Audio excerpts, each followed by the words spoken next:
Hello friends, आजकल हर कोई investment करता है और वो भी इन्वेस्टमेंट म्यूचुअल फंड के अंदर। और नए बजट 2024 के अंदर अगर आप म्यूचुअल फंड से जो भी इनकम जनरेट करते हैं उस पर 20% के हिसाब से आपको टैक्स पे करना है।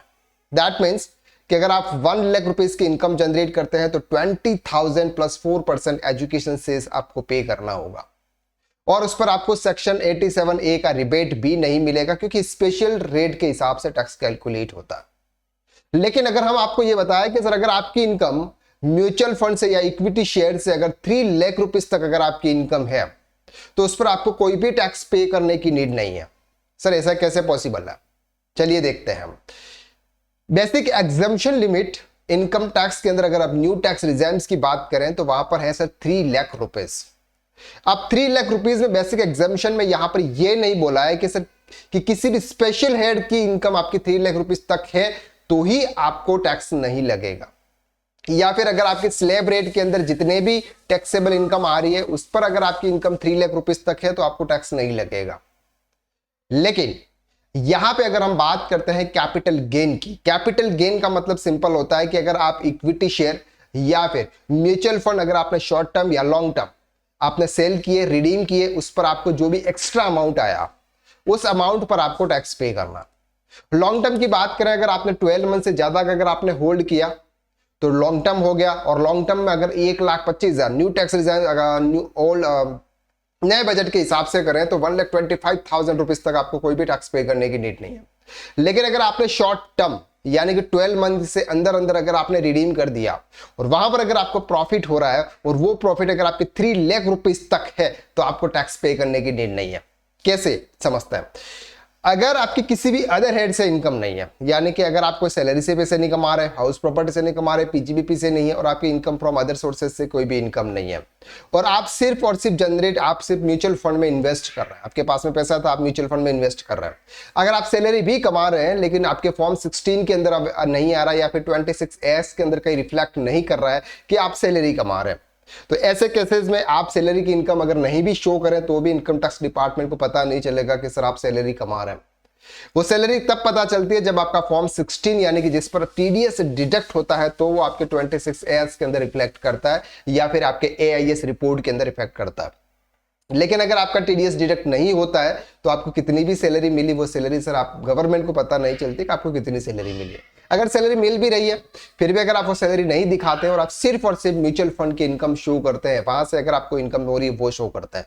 वो क्यों शो करते हैं? क्योंकि वो आपको कंपलसरी शो करना होता है, क्योंकि वो आपके AIS रिपोर्ट के अंदर आ जाता है कि आपने इतने के म्यूचुअल फंड परचेज किए थे और इतने के म्यूचुअल फंड आपने सेल्स किए और इस पर आपने इतना प्रॉफिट अर्न किया, ये आपके AIS रिपोर्ट के अंदर आ जाता है और इसके हिसाब से आपको आपका इनकम टैक्स रिटर्न फाइल करना होता है। इनकम टैक्स रिटर्न नॉर्मली अगर आप म्यूचुअल फंड से इनकम जनरेट करते हैं तो उसके लिए आपको ITR 2 फाइल करना होता है। तो ITR 2 में ये है सर, यहां पर आपका शेड्यूल कैपिटल गेन के ऊपर आपको क्लिक करना है। Equity share unit of equity oriented mutual fund section 111A पर आपको क्लिक करना है। इसके बाद आपको यहाँ पे कंटिन्यू के ऑप्शन पे क्लिक करना है। जैसे आप कंटिन्यू के ऑप्शन पे क्लिक करेंगे यहाँ पर आएगा इक्विटी शेयर और unit of equity oriented mutual fund.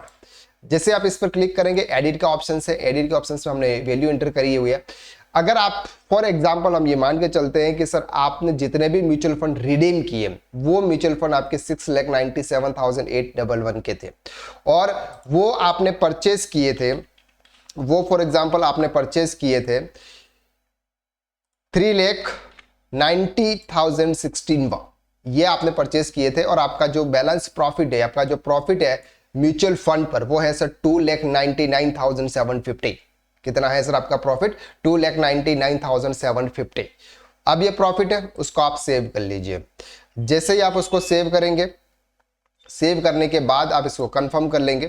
Confirm के बाद अब आप इस पर टैक्स कैलकुलेट करेंगे तो यहां पर लास्ट में ऑप्शन है हमारा TTI टैक्स कैलकुलेशन का।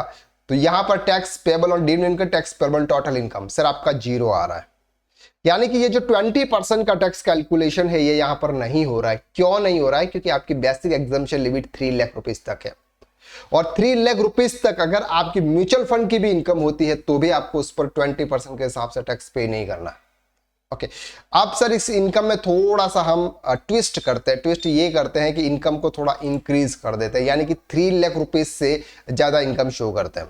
तो इस शेयर कैपिटल के जाते हैं, यहाँ पर आपके कंटिन्यू के ऑप्शन पे क्लिक करते हैं और जैसे आप करेंगे यहाँ पर वापस करते हैं और इस पर करते हैं सर प्रॉफिट जो है उसको हम थोड़ा सा इंक्रीज कर देते हैं। तो यहाँ पर प्रॉफिट इंक्रीज करने के लिए या तो हम यहाँ पे अमाउंट बढ़ा देते हैं या फिर ये अमाउंट हम कम कर देते हैं सर,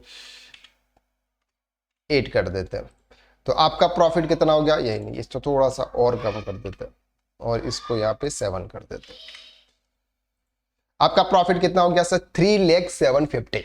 कितना हो गया प्रॉफिट, 3,750,000। अब उसको आप सेव कर देंगे। सेव करने के बाद अब आप टैक्स कैलकुलेशन पर जाएंगे। टैक्स कैलकुलेशन अगर आप करेंगे, यहां पर जैसे आप टैक्स कैलकुलेशन करेंगे तो यहां पर आपका फिगर आ जाएगा सर 113। दैट मीन्स कि 3 लाख रुपीज से ऊपर अगर आपकी इनकम है और वो इनकम अगर आपकी म्यूचुअल फंड से है तो आपको 20%, अभी तो यहां पर 12.5% के हिसाब से कैलकुलेट कर रहा है क्योंकि नए पुराने बजट के हिसाब से चल रहा है 12.5। लेकिन अब अगर आप उसको सेल्स करेंगे इसके बाद फाइनेंशियल ईयर 24-25 असेसमेंट ईयर 25-26 में अगर हम बात करें तो 20% के हिसाब से आपका टैक्स लगेगा और उस पर से 4% एजुकेशन सेस। तो यहां पर अगर आपकी इनकम 3 लाख रुपीज से ज्यादा अगर होती है, बेसिक एग्जाम्पशन लिमिट से अगर क्रॉस कर जाती है, फॉर एग्जांपल अगर आपकी सैलरी है सर 1,20,000, 10,000 पर मंथ अगर आप अर्न कर रहे हैं 1,20,000 है और 1,80,000 की अगर आपकी म्यूचुअल फंड से इनकम है तो आपको कोई भी टैक्स पे करने की नीड नहीं है। अगर आपकी इनकम 1,80,000 सैलरी से हो रही है और 1,20,000 रुपीज अगर आपकी कैपिटल गेन यानी कि म्यूचुअल फंड से हो रही है तो आपको कोई भी टैक्स पे करने की नीड नहीं है।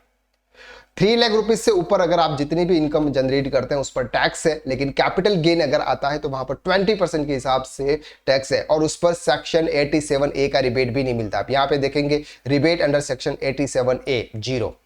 जबकि 7 लाख ओल्ड अगर हम ओल्ड टैक्स रिजाइम्स की बात करें, सॉरी न्यू टैक्स रिजाइम्स में प्रीवियस की अगर हम बात करें तो 7 लाख रुपीस तक आपको सेक्शन 87A का रिबेट मिल जाता है, लेकिन यहां पर आपको रिबेट नहीं मिल रहा है। क्यों नहीं, क्योंकि म्यूचुअल फंड की इनकम यानी कि इक्विटी शेयर या फिर म्यूचुअल फंड जो कि शॉर्ट टर्म कैपिटल गेन है उस पर 20% के साथ 12.15% या फिर 20% अगर हम बात करें नेक्स्ट ईयर के लिए तो उस पर आपको सेक्शन 87A का रिबेट नहीं मिलता है। जितना भी टैक्स है उतना टैक्स आपको पे करना होता है। तो 5% आपका यहाँ पर 4% एजुकेशन है यानी कि 5 रुपीज आपका एजुकेशन, टोटल 118 रुपीज आपको पे करना है। राउंड ऑफ में अगर ये करें तो 120 रुपीज आपको उस पर पे करना है। तो आज के वीडियो में हमने देखा कि अगर आपकी म्यूचुअल फंड से इनकम 3 लाख रुपीज तक है तो आपको टैक्स पे करने की नीड नहीं है। आई होप कि इस वीडियो के अंदर आपको जो कुछ भी बताया वो आपको इजीली क्लियर हो गया। तो आज के लिए बस इतना, नेक्स्ट वीडियो में हम फिर मुलाकात करते हैं, तब तक के लिए थैंक यू सो मच।